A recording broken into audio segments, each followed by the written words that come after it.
Hey guys, SD here again. Now we're getting ready to set up the coil on the circuit. These are the wires here that when you first started putting on your spool will be fed through, and then your wires wrapped around. So the first start of it would be the start, all the wires, and this would be the end of all the wires. So this would be like your start runs, end runs. But what you're going to do is take two of those wires, ohm them out till you get a pair.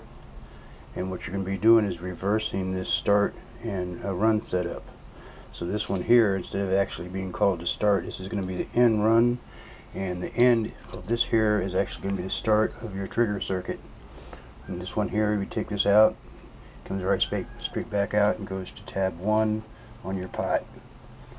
And then coming off of the end of the resistor, that will come back up and go to your bus bar that controls all your base resistors. So they fire when the first one fires.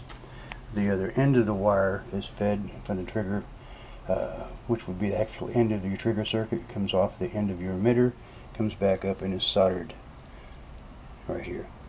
Okay, so again, these two wires are just reversed. That's the only two that you're doing here, is reversing these two when you first wire it up. So again, all your wires here, these would be considered start wires. These will all be considered end run, or end wires, and all you're doing is reversing these two wires.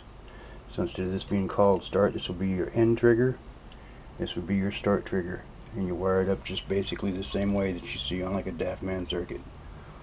Alright.